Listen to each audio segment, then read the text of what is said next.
العالمين الصلاة والسلام على سيد المرسلين وعلى آله وصحبه أجمعين إلى يوم الدين رب اشرح لي صدري ويسر لي أمري واحلل عقدة من لساني يفقهوا قولي. அளவற்ற அருளாளன் நிகரற்ற அன்புடையோன் எல்லாம் அல்ல அல்லாஹ்வின் திருப்பெயரால் எல்லா புகழும் நம் அனைவர்களையும் அவனது இல்லத்திலே ஒருங்கிணைத்த அல்லாஹு ஜல்லஷானஹு தஆலாவுக்கு உரித்தானது. சலாத்தும் சலாமும் நபிகளார் ஸல்லல்லாஹு அலைஹி வஸல்லம் அவர்கள் மீதும் அவர்களது வழிகாட்டுதலை பின்பற்றி நடக்கும் நல்லடியார் அனைவர் மீதும், குறிப்பாக இங்கே கூடியிருக்கும் நம் அனைவர் மீதும் என்றும் உண்டாகட்டுமாக. அன்புக்கும் மரியாதைக்கும் உரிய அல்லாஹின் நல்லடியார்களை, நம்முடைய இறை ஆற்றல் படைப்பு நுட்பம், இதற்காக அல்லாஹ்வுக்கு நன்றி செலுத்துவதும் அவனை புகழ்வதுமாக ஒரு காணொளி காட்சி தொடர்ந்து நாம் பார்த்து வருகிறோம். அதனுடைய இன்றைய பகுதியாக மனித பிறப்பினுடைய குறிப்பிட்ட சில அதிசயங்கள், அதை குறித்த குரானிய தகவல்களை இன்றைய வகுப்பின் வாயிலாக தெரிந்து கொள்ள இருக்கிறோம். அடுத்து நாம் அதைத்தான் பார்க்கிறோம். மனித பிறப்பினுடைய அதிசயம். மனித பிறப்பு ஒரு விந்து துளியிலிருந்து ஆரம்பமாகுது. உண்மையில் மனிதன் இதை குறித்து பெரிய அளவுக்கு கவனம் எடுத்துக்கொள்வதில்லை. சாதாரணமாக மனித உடல் வேட்கையினுடைய ஒரு தனிப்பு, ஆசையை இச்சையை தனித்து கொள்வது என்கிற கோணத்தில் மட்டும்தான் இந்த மாதிரி விஷயங்களை மனுஷன் அணுகிட்டு இருக்கிறான், பார்த்து வருகிறான். ஆனால் உண்மையில் இதற்கு பின்னால் அல்லாஹ்வினுடைய மிக நுட்பமான படைப்பு திறன், அதிசயமான ஒரு ஆச்சரியமான விஷயங்கள் இந்த பிறப்பு ரகசியத்துக்குள் அடங்கி இருக்கு. இதை குறித்து இன்றைக்கு மருத்துவ உலகம் பெரிய அளவுக்கு ஆராய்ச்சியும் செய்திருக்கிறது. பல உண்மைகளை உலகுக்கு எடுத்து சொல்லியிருக்கிறது. மருத்துவ படிப்பு படிக்கக்கூடிய, குறிப்பாக கைனகாலஜி என்று சொல்லக்கூடிய பிரசவம் சம்பந்தப்பட்ட படிப்பு படிக்கக்கூடியவர்களுக்கு இந்த பாடங்கள்லாம் அதிகமாக நடத்தப்படுகிறது. ஆனால் இவ்வளவு காலமாக நடத்தப்பட்டும் குரானில் இதை குறித்து வந்திருக்கக்கூடிய பல செய்திகளை நாம் என்ன செய்யலை, அந்த கோணத்தில் பார்க்கவும் இல்லை, உலகத்திற்கு எடுத்து சொல்லவும் இல்லை. அவ்வளவு அற்புதமான விஷயங்கள் இந்த விஷயத்தில். அப்போ மனிதனுடைய பிறப்பு சாதாரணமான ஒரு விந்து துளியிலிருந்து ஆரம்பம் என்று சொல்லி கடந்து விட முடியாது. அதை குறித்து சில குரான் வசனங்களை முதல்ல பார்த்துருவோம். அல்லாஹு ஜல்லஷானஹு தஆலா தன்னுடைய அருள்மறையில் இப்படி ஆரம்பிக்கிறான். யா அய்யுஹன்னாஸ் என்று தொடங்கி, இன் குன்தும் ஃபீ ரைபின் மினல் பஅஸி, மறுமையில் உங்களை எல்லாம் உயிர் கொடுத்து எழுப்புவோம் என்பதை குறித்து உங்களுக்கு சந்தேகம் இருக்குமானால், மறுமையில் நீங்கள் இறந்து போன பிறகு, மக்கி மண்ணாகி போன பிறகு ஒரு நாள் உங்களை நாம் உயிர் கொடுத்து எழுப்புவோம், உங்களுடைய வாழ்க்கைக்கான விசாரணை ஒன்று இருக்கிறது, அதை குறித்து உங்களுக்கு சந்தேகம் இருக்குமானால், அதில் நம்பிக்கை இல்லைன்னு சொன்னால், மறுமையை நம்புவதற்காக வேண்டியே படைப்பின் ரகசியத்தை உங்களுக்கு முன்னால் எடுத்து வைக்கிறேன் என்று சொல்லி அல்லாஹ் என்ன சொல்கிறான் பாருங்களேன். என்ன அந்த வசனத்தினுடைய தொடர்ச்சியாக, மனிதர்களே, மரணத்திற்கு பின் உள்ள வாழ்க்கை பற்றி உங்களுக்கு ஏதேனும் ஐயம் இருந்தால் நீங்கள் தெரிந்து கொள்ள வேண்டும். நாம் உங்களை மண்ணிலிருந்து, பிறகு இந்திரியத்திலிருந்து, பிறகு இரத்தக்கட்டியிலிருந்து, பிறகு வடிவமைக்கப்பட்ட அல்லது வடிவமைக்கப்படாத சதைப்பிண்டத்திலிருந்து படைத்தோம். உண்மை நிலையை உங்களுக்கு நாம் விளக்குவதற்காகத்தான் இவற்றை நாம் எடுத்துரைக்கின்றோம். நாம் நாடுகின்ற இந்திரியத்தை ஒரு குறிப்பிட்ட காலம் வரை கருவறைகளில் தங்க வைக்கின்றோம். பிறகு உங்களை குழந்தை வடிவில் வெளிக்கொணர்கின்றோம். பிறகு உங்களை வளர்க்கின்றோம், நீங்கள் வாலிபத்தை அடைவதற்காக. மேலும் உங்களில் சிலர் முன்னரே திரும்ப அழைத்து கொள்ளப்படுகிறார்கள். வேறு சிலர் மிக மோசமான வயோதிகத்தின் பக்கம் திருப்பப்படுகின்றார்கள். யாவற்றையும் அறிந்த பிறகு எதையும் அறியாத நிலையை அடைவதற்காக. இன்னும் நீங்கள் பார்க்கிறீர்கள், பூமி வறண்டு கிடக்கிறது, அதில் நாம் மழையை பொழியச் செய்ததும் உடனே அது சிலிர்த்து செழித்து வளர்ந்து விதவிதமான அழகிய தாவரங்களை முளைக்கச் செய்கிறது. சூரத்துல் ஹஜ்ஜுங்கிற 22வது அத்தியாயத்தில் 5வது வசனம். இதில் பாருங்கள், இந்த வசனத்தில் ஒரு 3 அம்சங்கள் இருக்கிறத கவனிங்க. நீங்கள் இந்த வசனத்தை எப்படி பார்க்குறீங்க? முதலாவது, இந்த வசனம் சொல்லக்கிற செய்தி பிறப்பினுடைய முறையை பற்றி சொல்லுகிறது. மனிதன் எப்படி பிறக்கிறான், எதன் மூலம் பிறக்கிறான், நடுப்பகுதியாக வருது இந்த வசனத்துடைய நடுப்பகுதி. முதல் பகுதி என்ன தெரியுமா சொல்லுது? மறுமையில் உங்களை எழுப்புவோம், ஒன்றுமே இல்லாமல் போனாலும் உங்களை எழுப்புவோம். அது எப்படி சாத்தியமாகும் அப்படின்னு மனுஷன் கேட்குறானா இல்லையா?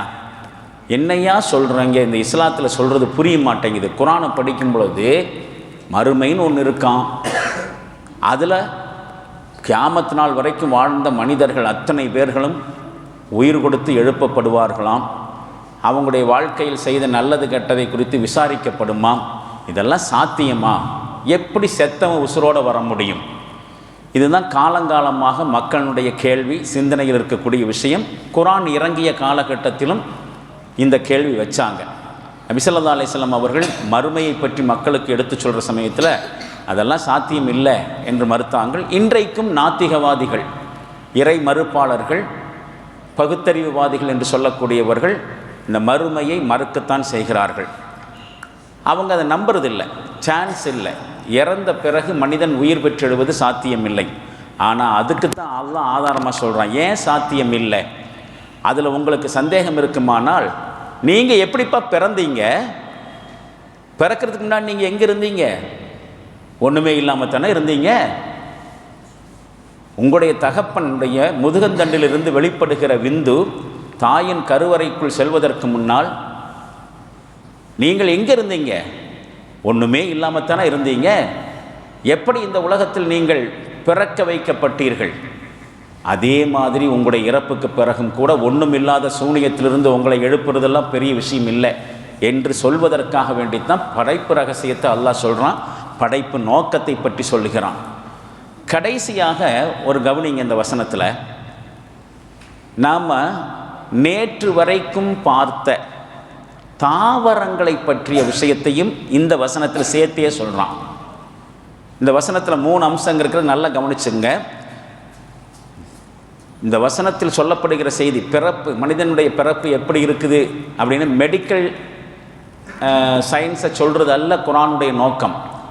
மறுமையை மறுப்பவர்களாக இருந்தால், இறந்த பிறகு உயிர் கொடுத்து எழுப்பப்படுவதை நீங்கள் மறுக்கிறீங்க, சந்தேகம் இருக்குன்னு சொன்னால், அப்படின்னா இந்த விஷயத்தை புரிஞ்சுக்குங்க, நீங்கள் எப்படி பிறந்தீங்கிற அதுக்காக வேண்டித்தான் பிறப்பை பற்றி சொல்லப்படுகிறது.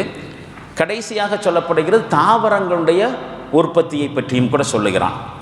நேற்று வரைக்கும் நம்ம பார்த்த அந்த விஷயத்தை மனித பிறப்போடு சேர்த்து சொல்கிறான். கவனிச்சுக்குங்க, ஒரு தொடர்பு அதில் இருக்குது.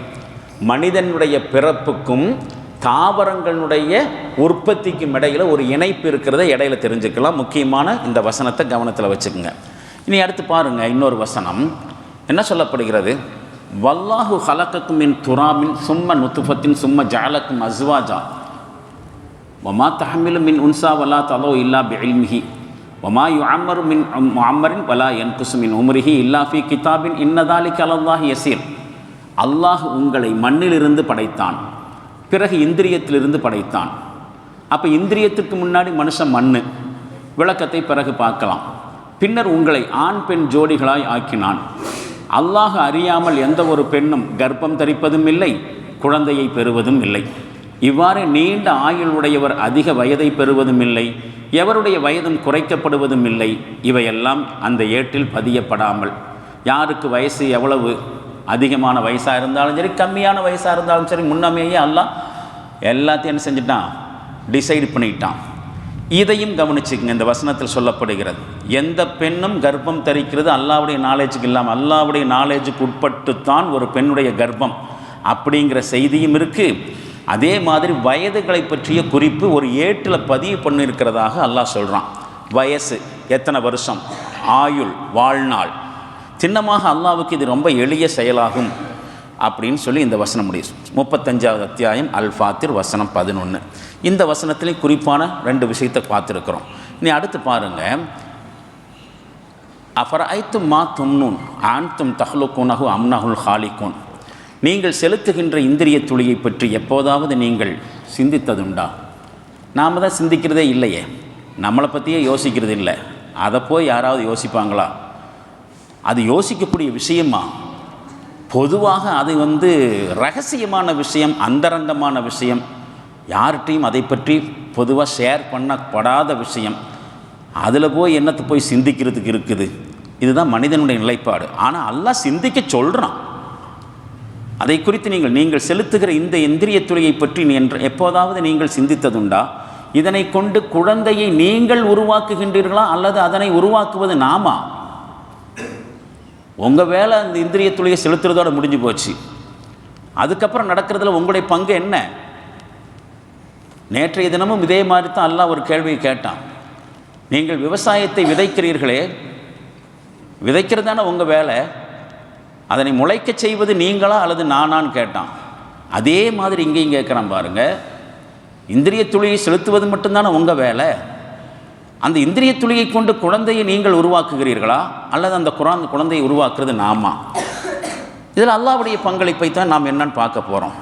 இந்த சம்பந்தமாக இந்த மாதிரி இன்னும் சில குர்ஆன் வசனங்களில் இந்த செய்திகள் தொடர்ந்து போடப்பட்டிருக்குங்க. இது திருக்குர்ஆனில் 75வது அத்தியாயத்தில் 37வது வசனம், 76வது அத்தியாயத்தில் 2வது வசனம், 80வது அத்தியாயத்தில் 19வது வசனம். இந்த வசனங்கள்லையும் இந்த மாதிரியான மனிதனுடைய பிறப்பு சம்பந்தமான சில செய்திகள் வருகிறது. இப்போ நிறைய இருக்குது. அதில் 1-2 வசனங்களை மட்டும் நாம் குறிப்பாக பார்த்துருக்குறோம். அதுக்கான காரணம் இருக்குது. இந்த வசனத்தை இந்த மனுஷ விந்தணு அல்லது இந்திரியம் அப்படிங்கிறது என்ன? தோற்றத்தை பொறுத்த வரைக்கும் இப்படி இருக்குது. இதெல்லாம் நம்முடைய பெரும்பாலும் கண்ணுக்கு புலப்படாத அளவுக்கு இருக்கும். ஆனால் அதனுடைய ஒரிஜினல் தோற்றம் இப்படிப்பட்ட அமைப்பில் இருக்கும். சரியா? என்ன அது? மனித விந்தணுக்களும் என்னன்னு பார்த்துடலாம்.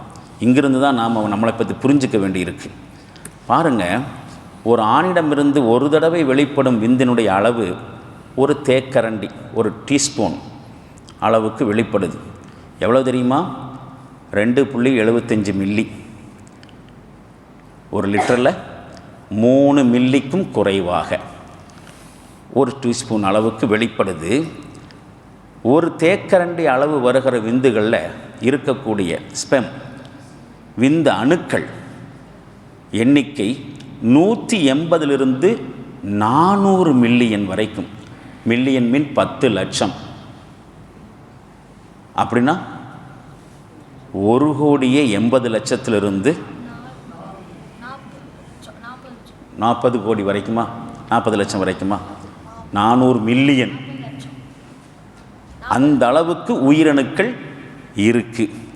அதே மாதிரி ஒரு விந்து துளியினுடைய அளவு 40 மைக்ரான் என்று சொல்லப்படுகிறது. அதாவது ஒரு இன்ச்சில் இந்த மாதிரி டிவைட் பண்ணால் 0.0016 ஒரு இன்ச்சு பரப்பளவுன்னு வச்சுக்கோங்களேன். ஒரு அங்குலம்னு சொல்கிறாங்களா இல்லையா? நீளம் அகலம் ரெண்டுமே 1 இன்ச்சு.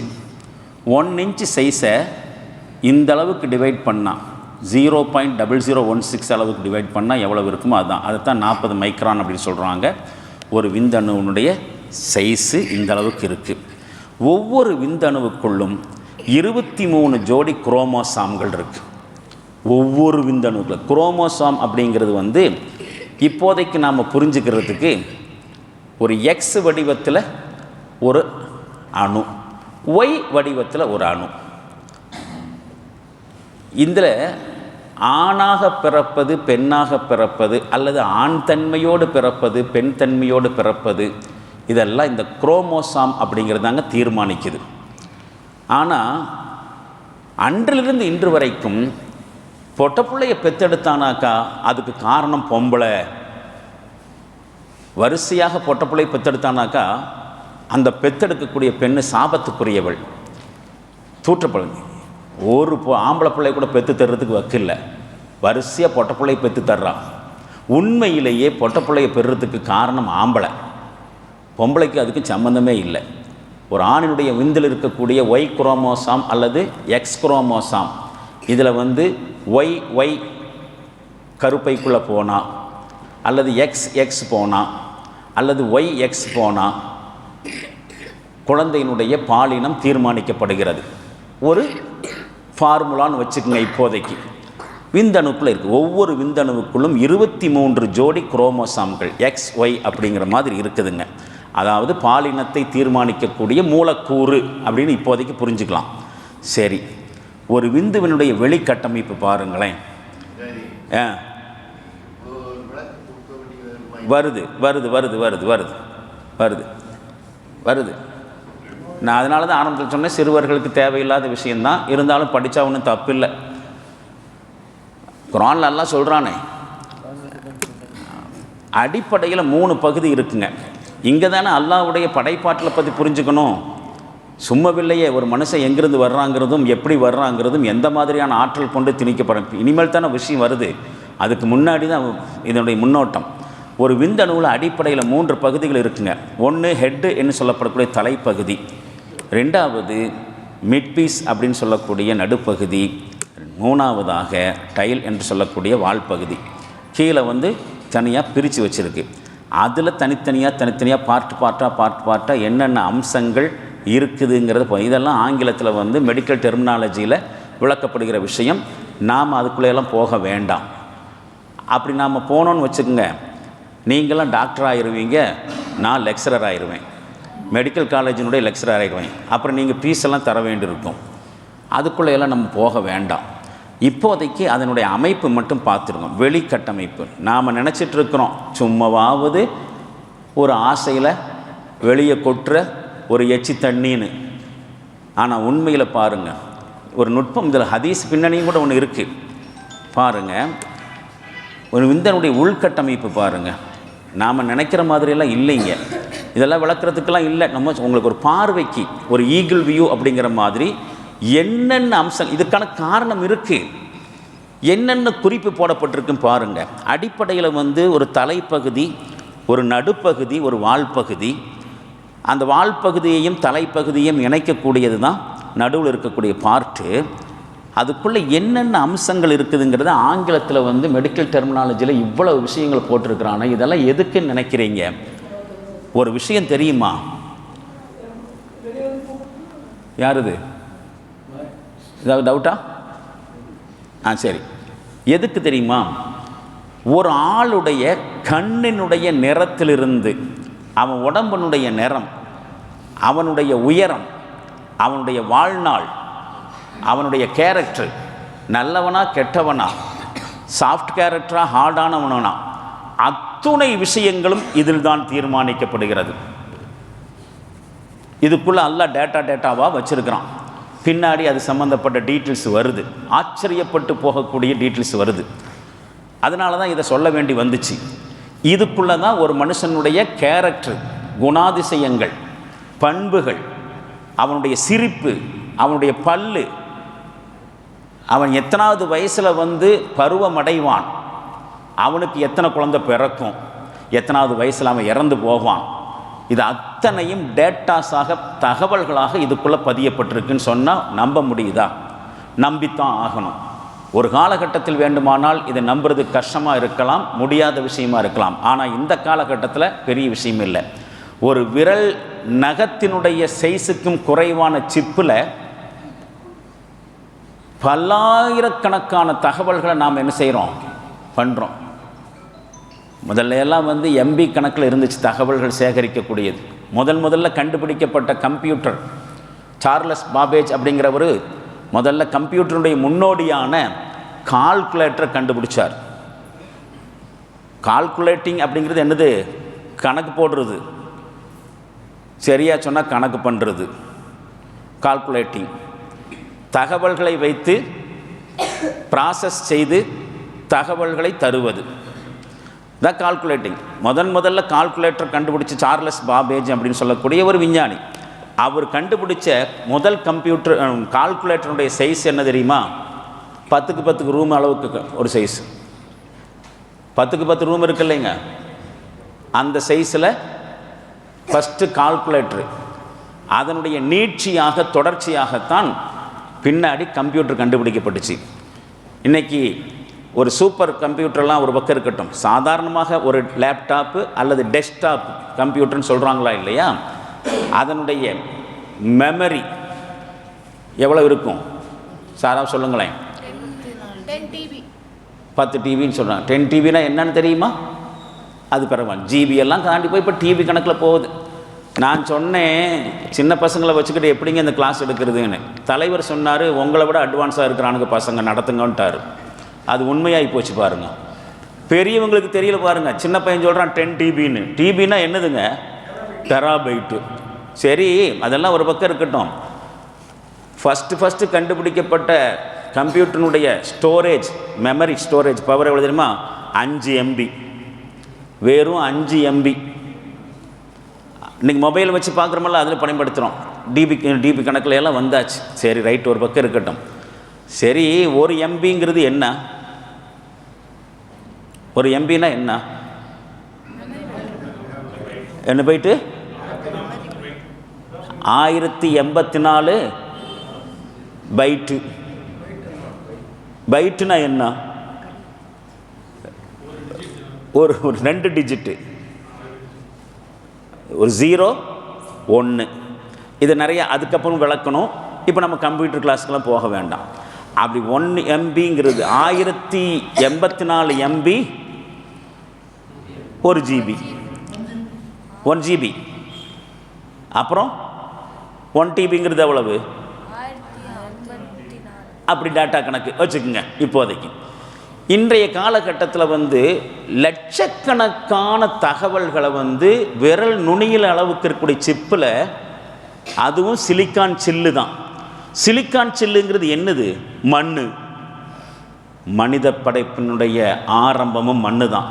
உங்களுக்கெல்லாம் தெரியுமா, ஒரு ஹதீஸினுடைய கருத்தில் ஒவ்வொரு பெண்ணும் கர்ப்பம் தரிக்கிற பொழுது அந்த கர்ப்பத்தை ஆராய்ச்சி செய்யக்கூடியவர்கள் 40 நாட்களுக்கு முன்னதாக ஆராய்ச்சி பண்ணுகிற பொழுது அந்த கர்ப்பத்தில் சம்பந்தம் இல்லாமல் கொஞ்சம் மண் இருக்குதுன்னு கண்டுபிடிச்சிருக்காங்க. இந்த அதிசயத்தை எங்கே போய் சொல்லோ? ஆனால் ஹதீஸில் இந்த தகவல் இருக்கு.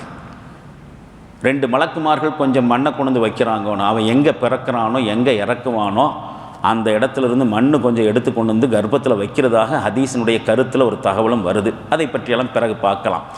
எது எப்படியா இருந்தாலும் சரி, நம்முடைய மொபைல் ஃபோனுக்குள்ளேயும் கம்ப்யூட்டர் லேப்டாப்புக்குள்ளையெல்லாம் நினைவு திறனை கொள்ளளவு ஜிபி கணக்கில் டிபி கணக்கில் எல்லாம் வச்சுட்ருக்குறோம். ஆனால் சைஸ் எல்லாம் பார்த்தானாக்கா ரொம்ப கம்மியான சைஸுக்குள்ளே பல்லாயிரம் கோடி கணக்கான தகவல்கள், டேட்டாஸுகளை சேகரித்து வச்சிட்ருக்குறோம். அதே மாதிரி ஒரு மனிதனுடைய பிறப்பு, இறப்பு, வளர்ப்பு, வாலிபம், அவனுடைய தன்மை, அவன் நல்லவனாக கெட்டவனாக மட்டுமல்ல, அவன் குருடனாக பிறப்பானா, நொண்டியாக பிறப்பானா, நல்லவனா கெட்டவனா என்கிற அத்துணை தகவல்களும் இதற்குள்ளே தான். இதுக்குள்ளே ஒரு டிஎன்ஏ அப்படிங்கிற ஒரு அமைப்பு இருக்குது. அதை பின்னாடி பார்க்க போகிறோம். நேற்று கூட இலைக்குள்ளே டிஎன்ஏ அமைப்பை பார்த்தோம்.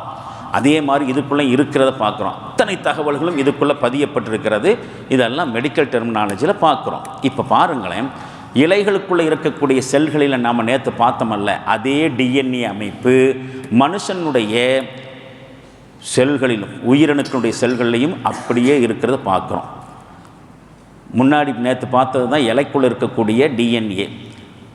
மனுஷனுடைய விந்து அணுக்கள், உயிரணுக்குள் இருக்கக்கூடிய டிஎன்ஏ கட்டமைப்பு இந்த மாதிரி சங்கிலி மாதிரி, ஏணி மாதிரி, ஒரு கயிறு ஏணியை திருப்பி விட்ட மாதிரியான அமைப்பில் ஒன்று டிஎன்ஏ அப்படின்னு சொல்லப்படுது. அதுக்குள்ளெல்லாம் போக வேண்டாம். பாருங்கள், டிஎன்ஏ அமைப்பினுடைய ஒரு பெரிதப்படுத்தப்பட்ட ஒரு தோற்றம் இப்போ பார்க்குறோம். பார்த்தாச்சா? இனி பெண்ணினுடைய இனப்பெருக்க பாதையில் விந்தணுக்கள் மணிக்கு 45 கிலோமீட்டர் வேகத்தில் பயணித்து வெற்றி இலக்கை நோக்கி இப்படி போகும். பெண்ணுடைய வயிற்றுக்குள் இருக்கக்கூடிய சினை முட்டை அல்லது கருமுட்டை என்று சொல்லக்கூடிய இடத்துக்கு ஆணுடைய விந்தணுக்கள் சென்று சேருகின்றன. கொஞ்சம் வேகமாக போகணும். விந்தணுக்கள் பெண்ணுடைய கருப்பைக்குள்ளே மணிக்கு 75 சென்டிமீட்டர் நீளத்தில் நீந்தி செல்கிறது.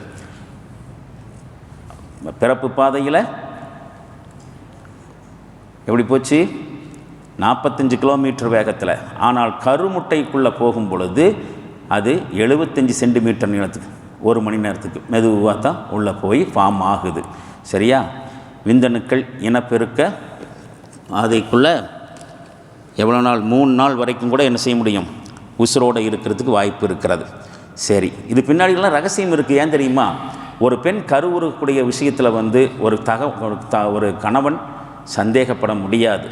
நிறைய விளக்கத்திற்குரிய விஷயம் இதில் வந்து தலாக்கு ஹுலா சம்பந்தப்பட்ட விஷயங்கள் கூட ஆட் ஆகுது. தனிப்பட்ட முறையில் அதை விளக்கிக் கொள்ளலாம். இப்போ நாம் என்ன செய்யணும் பார்க்கணும். பெண்ணுடைய கருமுட்டையை சுற்றி விந்தணுக்கள் கடைசி கட்ட முயற்சியில் இப்படி போங்க. லட்சக்கணக்கான விந்தணுக்களில் ஒரே ஒரு விந்தணு மட்டும்தான் கருமுட்டைக்குள்ளே போகுது. ஒரே ஒரு ஆள், அது யாருங்கிறது தெரியாது. நீயா நானா யார் முதல்ல இலக்கினுடைய அருகில் போன பிறகு இப்போ பாருங்கள், அம்மாவினுடைய வயிற்றில் குழந்தை.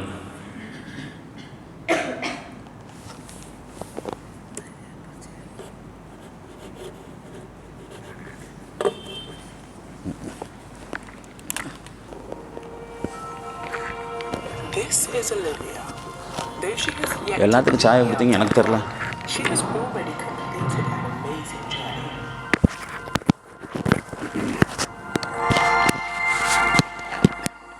This is the moment that life begins. A new human being has come into existence. At fertilization, her gender, ethnicity, hair color, and countless traits are already determined. She begins to implant in the uterus about 1 week after fertilization. Her cells organize into what we call an embryo. At 3 weeks and 1 day, just 22 days after fertilization, Olivia's heartbeat can be detected. Spinal cord குழந்தைக்கு first உருவாகி சதைப்பிண்டமாக. The buds of her arms and legs appear by 4 weeks. She begins to move between 5 and 6 weeks with both spontaneous and reflexive movements. At 6 weeks from fertilization, her brain activity can be recorded and bone formation begins. She can bring her hands together at 7.5 weeks. And separate fingers and toes emerge. She can also begin to hiccup.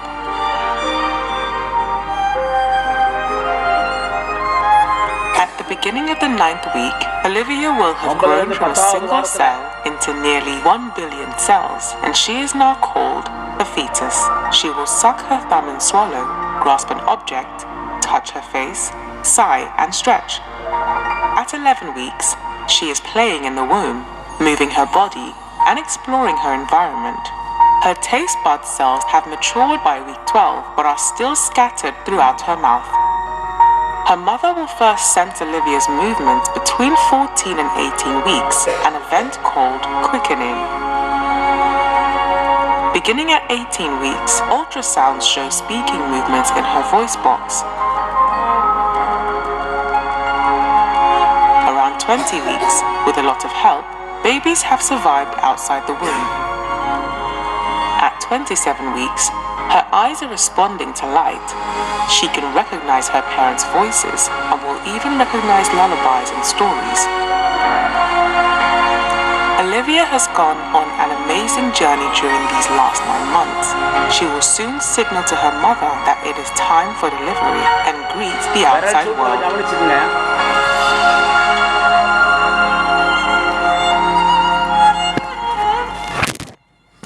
Okay, இப்போது நாம் இந்த video பார்த்தோம். 2 விஷயத்தை இதில் நாம் ஒன்றாவது விஷயம், ஒரு பெண் தன்னுடைய கர்ப்பத்தில் குழந்தையை சுமந்திருக்கிற சமயத்தில் அந்த பொண்ணு என்ன நினைக்குதோ அது மாதிரி கூட குழந்தையினுடைய கேரக்டர் தீர்மானிக்கப்படுது. ஒரு குழந்தையினுடைய முதல் பள்ளிக்கூடம் தாயினுடைய மடின்னு சொல்லுவாங்க. இல்லை, கர்ப்பந்தான் முதல் பள்ளிக்கூடம். அந்த பெண்ணிட்ட மற்றவர்கள் எப்படி டீல் பண்ணுறாங்களோ அதுக்கு தகுந்த மாதிரி அந்த பெண்ணுடைய ஃபீலிங்ஸ் வரும். மகிழ்ச்சியாகவோ கோபமாகவோ வெறுப்பு. மற்றவங்க அந்த பெண்ணிட்ட நடந்து கொள்ளும் பொழுது இந்த பெண்ணுக்கு என்ன ஆகும், ரியாக்ஷன் பண்ணுவாங்க. கோபப்படலாம், எரிச்சல் படலாம், வெறுக்கலாம். அந்த மாதிரியெல்லாம் இல்லாமல் இருந்தால் குழந்தை நல்ல கேரக்டராக வர்றதுக்கு வாய்ப்பு இருக்கிறது. அந்த பெண் எதை குறித்து அதிகமாக யோசிக்கிறாங்களோ, சிந்திக்கிறாங்களோ, ஃபீல் பண்ணுறாங்களோ அந்த மாதிரியே குழந்தையினுடைய கேரக்டர் மாறுது இந்த பருவத்தில் அப்படிங்கிற செய்தி ஒன்று. 2வது, அந்த வீடியோனுடைய கடைசி பகுதியில் விரல் சூப்புற மாதிரி ஒரு குழந்தை என்ன செஞ்சிச்சு, அது பண்ணுச்சு, பார்த்தீங்க. அதை அப்படியே கவனத்தில் வச்சுக்கோங்க. இப்போ பாருங்கள், அல்லாஹ் சொல்லக்கூடிய இந்த விஷயம். பிறகு அந்த விந்தினை இரத்தக்கட்டியின் வடிவத்தில் அமைத்தோம், பின்னர் அந்த இரத்தக்கட்டியை சதைக்கட்டியாய் ஆக்கினோம், பிறகு அச்சதைக்கட்டியை எலும்புகளாய் ஆக்கினோம், பின்னர் அவ்வெலும்புகளை சதையால் போர்த்தினோம், பிறகு அதனை முற்றிலும் வேறொரு படைப்பாக வளரச் செய்தோம். பெரும் அருட்பெயர்கள் உடையவன் ஆவான் அல்லாஹ். படைப்பாளர்களில் எல்லாம் மிக அழகான படைப்பாளன். ஃபதபாரக்கல்லாஹு அஹ்ஸனுல் ஹாலிகீன். சூரத்துல் மோமினூன் 23வது அத்தியாயத்தில் 14வது வசனம். அல்லாஹ்வுடைய அந்த படைப்பாற்றலை குறித்து அல்லாஹ்வே சொல்லக்கூடிய செய்தி. இப்போ பாருங்கள், பொதுவாக பசங்க பிறந்தா அல்லது குழந்தை பிறந்தா சாடை பேசுவாங்க. யார் மாதிரி குழந்தை? பாப்பா மாதிரியா, உம்மா மாதிரியா, இல்லை சின்னப்பா மாதிரியா, மாமி மாதிரியா, யார் சாடையில் இருக்குது அப்படின்லாம் பேசிக்குவாங்கல்ல. இந்த சாடையெல்லாம் எப்படி வருது? யார் சாடையில் வருது? இதை குறித்து ஒரு ஹதீஸ் வருகிறது. ஒரு தடவை நபி ஸல்லல்லாஹு அலைஹி வஸல்லம் அவருடைய சபையில் பெண்களும் அமர்ந்திருக்கிற பொழுது, பெண்கள் ஸ்கலிதமானால் குளிக்க வேண்டும் என்று சொன்னாங்க. அப்போ பெண்களுக்கு ஸ்கலிதம் ஆகுமா என்று கேட்ட பொழுது, நன்றாக கேட்டாய் போ. ஒரு ஆண் அல்லது பெண், அதாவது பெண் கர்ப்பம் முடிக்கிற பொழுது தாய் அல்லது தாயினுடைய குடும்பத்தை சார்ந்தவர்களுடைய சாயல் அல்லது தகப்பனுடைய குடும்பத்தை சார்ந்தவருடைய சாயலில் பிறக்கிறதுக்கு இந்த கர்ப்ப குலத்துக்குள்ள அந்த கருமுட்டை, அதாவது சினை முட்டைன்னு சொல்கிறாங்கள்ல, அது அல்லது விந்து எது முந்துகிறதோ அதற்கு தகுந்தாற் போல குடும்பத்தின் சாயலில் குழந்தை பிறப்பார்கள் என்று ரசூலுல்லாஹி ஸல்லல்லாஹு அலைஹி வஸல்லம் அவர்கள் சொன்னாங்க. அப்போது தாய் சாடையோ, தாயினுடைய குடும்பத்து நபர்கள் சாடையோ, தகப்பன் சாடையோ, தகப்பன் குடும்பத்து சாடையோ எப்படி வருது என்று கேட்டால் இப்படி தான் நம்ம ஏற்கனவே பார்த்த மாதிரி. 1950களில் பயோகெமிஸ்ட்ரி நமக்கு இன்னும் ஒரு ஆச்சரியத்தை எடுத்துச் சொன்னது. உயிரணுவின் தலைமை பீடத்தில் DNA என்ற கட்டமைப்பை பற்றிய விவரம்தான் அது. 1955 தான் வாட்சன், கிரீக் என்ற இரு விஞ்ஞானிகள் DNA-வின் நுட்பங்களையும் ஆச்சரியமான செயல்பாடுகளையும் கண்டுபிடித்தார்கள். முன்னர் எண்ணி இருந்ததை விட மிக அதிகமான நுட்பங்கள் வாய்ந்ததாகும் உயிரணுக்கள் என்ற உண்மையை அவர்களின் கண்டுபிடிப்பு வெளிப்படுத்தியது. இதற்காக நோபல் பரிசு பெற்ற பிரான்சிஸ் கிரீக் என்பவர் அடிப்படையில் ஒரு பரிணாமவாதியானாலும் DNA போன்ற ஒரு நுட்பமான கட்டமைப்பு என்பது தானாக தோன்றுவதற்கு சாத்தியமே இல்லை என்பதை ஒப்புக்கொண்டார். எல்லா உயிரணுக்களின் நியூக்ளியஸில் உள்ள ஒரு பிரம்மாண்டமான கட்டமைப்பாகும் DNA என்பது. ஒவ்வொரு உயிரணுக்களுடைய உள்ளும் புறமுமான நியதிகளும் அதற்கான முழு விவரங்களும் இந்த சுற்றுப்புற வடிவத்தில் உள்ள கட்டமைப்பில் பதிவு செய்யப்பட்டுள்ளது. நமது கண்ணின் நிறம் முதற்கொண்டு உடல் உறுப்புகளின் பாகங்கள் வரையான அனைத்து விவரங்களும் DNA-வின் உள்ளே இருக்கும் ஜீன்களில் பதிவு செய்யப்பட்டுள்ளது. DNA-வின் உள்ளே உள்ள இந்த பதிவு செய்யும் முறைகள் எல்லாம் 4 அடிப்படையில் அமைக்கப்பட்டுள்ளது. ஒவ்வொன்றையும் ஒரு எழுத்தாக உருவகப்படுத்தினால் 4 எழுத்துக்களை கொண்டு உருவாக்கப்பட்டுள்ள ஒரு தகவல் வங்கிதான் DNA கட்டமைப்பு என்று கூறலாம். ஒரு உயிரை பற்றிய முழு தகவல்களும் இந்த தகவல் வங்கியில் பாதுகாத்து வைக்கப்பட்டுள்ளது. DNA-வில் பதிவு செய்யப்பட்டுள்ள தகவல்களை நாம் எழுதி பதிவு செய்ய வேண்டுமென்றால் அனைத்து அறிவியல் களஞ்சியங்களாக 1 மில்லியன் பக்கங்கள், அதாவது 10 லட்சம் பக்கங்கள் அதற்காக தேவைப்படும். இது என்சைக்ளோபீடியா பிரிட்டானிகாவின் 40 மடங்கு அதிகமாகும். நமது உயிரணுவில் உள்ளே 1 மில்லி மீட்டரின் 100ல் 1 பாகம் கொண்ட ஒரு நியூக்ளியஸ் என்ற விசித்திரமான உலகத்தில் இந்த விவரங்கள் எல்லாம் அடுக்கி வைக்கப்பட்டுள்ளது என்ற உண்மை எவ்வளவு ஆச்சரியமானது!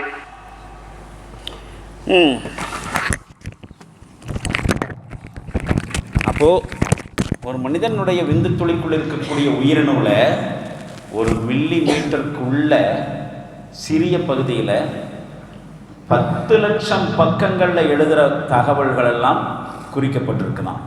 10 லட்சம் பக்கங்களில் எவ்வளவு எழுதணும்? அத்துணை தகவல்களும், அதாவது என்சைக்ளோபீடியா பிரிட்டானிக்கான்னு சொல்லி ஒரு பெரிய நிகண்டு சொல்லுவாங்க. உலகத்தினுடைய வரலாறுகள் சரித்திரங்கள் எல்லாம் தொகுக்கப்பட்டிருக்கக்கூடிய ஒரு தொகுப்பு. அது மாதிரி 40 மடங்கு தகவல்கள் ஒத்த விந்தணுவுக்குள்ளே இருக்கான். இதெல்லாம் ஒரு மனுஷனுடைய கேரக்டரிலிருந்து உடல்வாகு வரைக்கும் அத்தனையும் அதில் பதிவு செய்யப்பட்டிருக்கிறதுங்கிற விஷயம் கண்டுபிடிக்கப்பட்டிருக்கு இல்லையா? இனி பாருங்கள், பிறந்தவுடன் அம்மாவிடம் பால் இருந்த கர்ப்பத்துக்குள்ளேயே குழந்தைக்கு அல்லாஹ் அளிக்கக்கூடிய பயிற்சி. அந்த குழந்தை கடைசியாக அந்த வீடியோவில் பார்த்தோம், படிப்படியாக வளர்ந்து விரலை கொண்டு போய் வாயில் வைக்கிற மாதிரி அந்த காட்சியை நம்ம என்ன செஞ்சுருக்கோங்க, தனியாக ஸ்டில் பண்ணி வச்சுருக்கு, ப்ரீஸ் பண்ணி வச்சுருக்குது. என்ன வேற ஒன்றும் இல்லை, எல்லாம் ஹோம்ஒர்க்கு தான். வெளியே வந்தானாக்கா அது எப்படி தெரியுது? குழந்தை வெளியே வந்த உடனே தாயினுடைய மார்பில் பால் குடிக்கணுங்கிற நாலேஜ் எப்படி வருது? ஆட்டுக்குட்டியாக இருந்தாலும் சரி, மனுஷக்குட்டியாக இருந்தாலும் சரி, யார் அதுக்கு சொல்லி கொடுத்தா? எல்லாம் கர்ப்பத்துக்குள்ளேயே அல்லாஹ் பார்த்து கற்றுக் கொடுத்தான், பாடம் நடத்தினான் குழந்தைக்கு. அழகான குழந்தை, அல்லாஹ்னுடைய அருள். குழந்தை மீது அம்மாவுக்கும் அப்பாவுக்கும் குடும்பத்தினருக்கும் வருகிற பாசம், நேசம், அன்பு, அக்கறை எல்லாமே அல்லாஹ்னுடைய அருள் தான். யாரும் எந்த இடத்துலையும் போய் ஸ்டோர் பண்ணி வைக்கவும் முடியாது, காசு கொடுத்து வாங்கவும் முடியாது. ஒரு குழந்தை மேலே பாசம் வர்றதெல்லாம் எங்கேருந்து கிடைக்கும்? நான் ஒரு குழந்தையை பெற்றெடுக்க போகிறேன், அந்த குழந்தை மேலே காட்டுறதுக்கு ஒரு 10 கிலோ பாசம் வேணும்னு சொல்லி எங்கே போய் வாங்க? ஒரு 100 கிலோ அக்கறை வேணும், எங்கே கிடைக்கும்?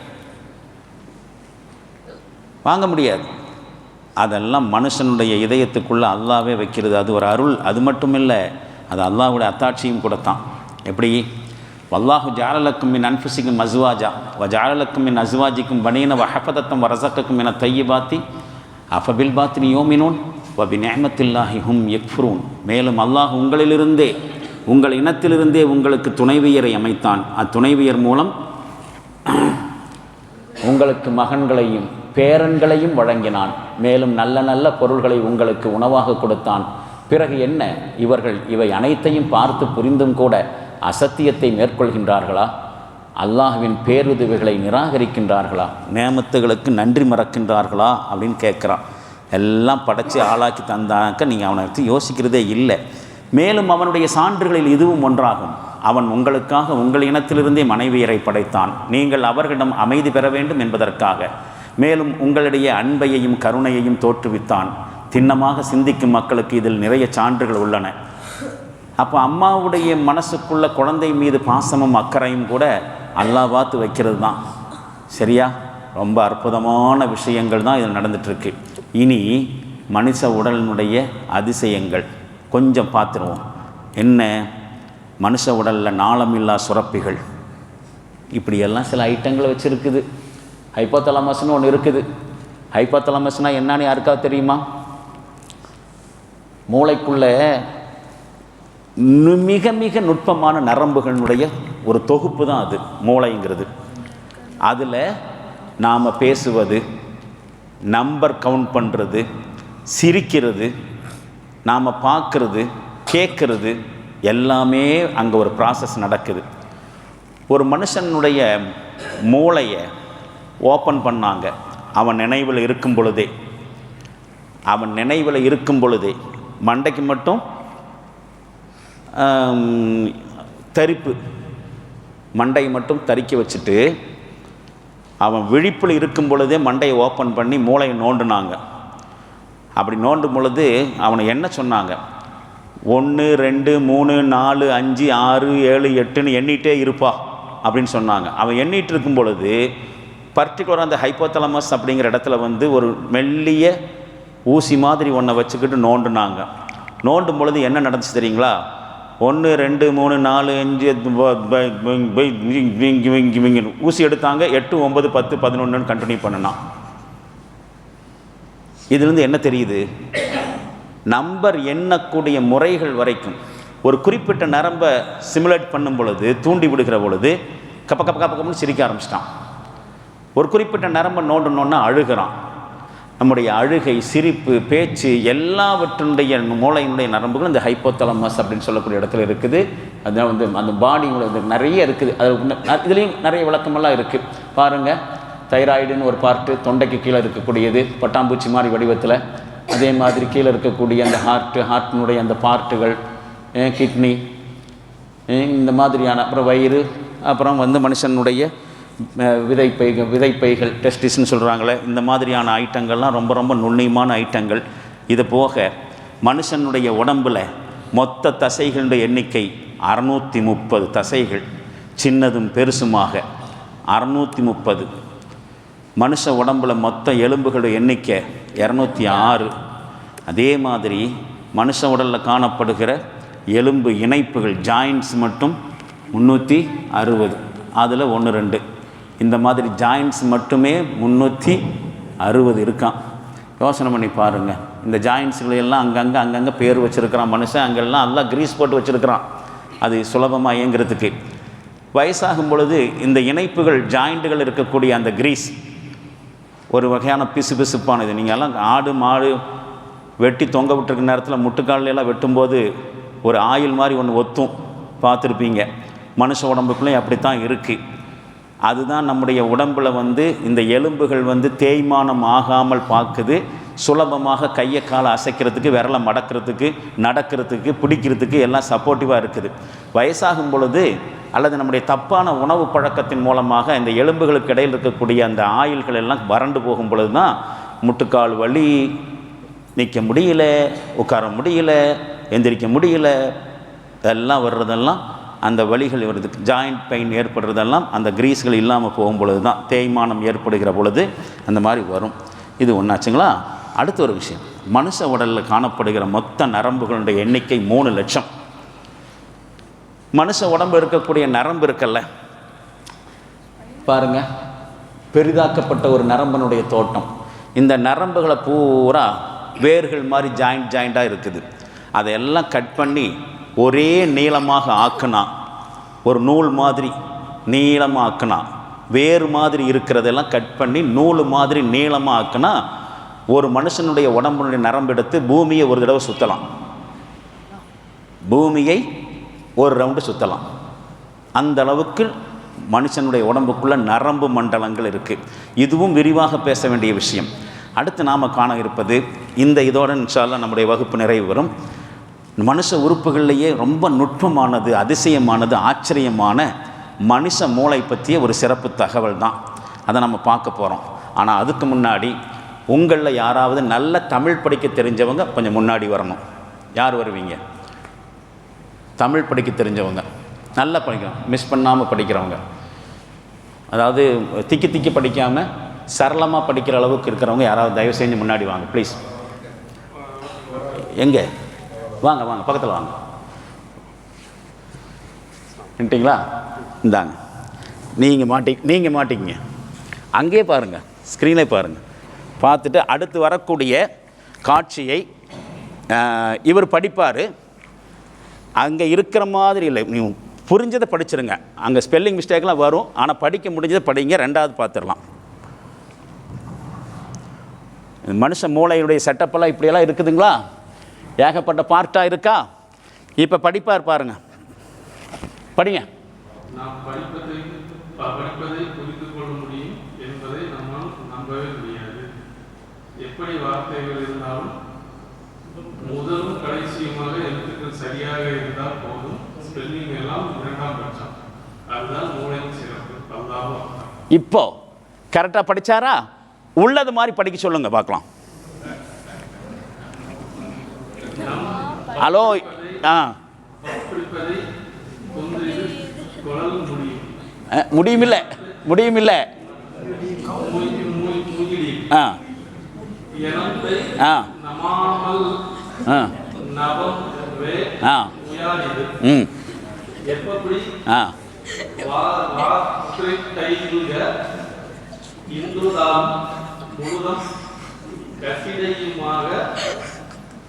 எழுதுகத்து தயாரிக இந்துதால் பேதும் ஸ்லிப்பேலி எலால் இந்தால்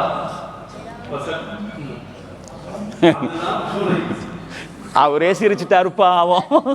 சரி, இப்போ பார்த்தீங்களா, மூளையினுடைய ஆற்றலுக்கு ஒரு சின்ன, மூளையினுடைய ஆற்றலுக்கான ஒரு சின்ன எக்ஸாம்பிள். இப்போ நீங்கள் தாராளமாக என்ன செய்ய முடியும், அங்கே எப்படி இருக்கும் பாருங்கள். யாராவது கொஞ்சம் கொஞ்சம் கொஞ்சம் சேர்ந்த மாதிரி ஒரு 2-3 பேர் சேர்ந்து படிங்களேன். சாதாரணமாக நல்லா படிங்க, உள்ளதை படிங்க, உள்ளதே இல்லை. நாம் படிப்பதை புரிந்து கொள்ள முடியும் என்ன நம்மால் நம்பவே முடியாது. எப்படி வார்த்தைகள் இருந்தாலும் கடைசியுமாக சரியாக இருந்தாலும் போதும். அப்படி ஒரு மூளையை வந்து அல்லாஹ் நம்ம உடம்புக்குள்ளே வச்சிருக்கிறான். ஆனால் இந்த மூளையைத்தான் நாம் மிஸ்யூஸ் பண்ணிட்டு இருக்கிறோம். சரிங்களா?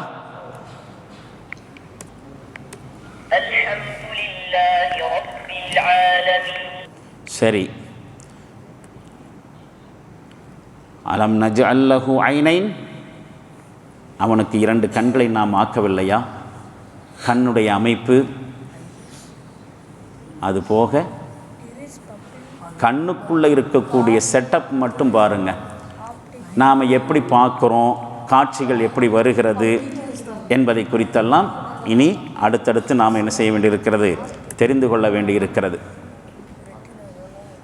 இது காதுக்குள்ளே இருக்கக்கூடிய செட்டப்புகள். எத்தனை பார்ட்ஸு. சாதாரணமாக ஒரு சத்தத்தை கேட்டுட்டு போயிட்டே இருக்கிறோம். ஆனால் அந்த சத்தத்தை நாம் புரிஞ்சுக்கிறதுக்கு அல்லாஹ் காதுக்குள்ளே எந்த மாதிரியான ஐட்டம் எல்லாம் வச்சுருக்கிறாங்கிறத ஆச்சரியத்திலையும் ஆச்சரியம். இப்போது அல்லாவே கேட்குறான், இன்னும் அவனை உங்களுக்கு செவிப்புலனையும் பார்வையையும் இதயங்களையும் படைத்து மிக குறைவாகவே நீங்கள் அவனுக்கு நன்றி செலுத்துகிறீர்கள். அல்லாவுக்கு நன்றி செலுத்துறது இல்லாதங்க பிரச்சனை, நம்முடைய பிரச்சனை. எனவே இந்த வகுப்பு இந்த இடத்தில் இன்றைக்கு நிறுத்தப்படுகிறது. இன்ஷா அல்லாஹ் நாளை ஒரு முக்கியமான பார்ட்டாக இந்த வகுப்பு தொடரும்.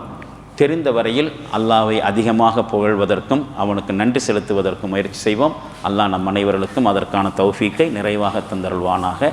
வாஹிர் தாவானா அல்ஹம்துலில்லாஹி ரப்பில் ஆலமீன். அஸ்ஸலாமு அலைக்கும் வரஹ்மத்துல்லாஹி தஆலா வபரகாத்துஹு.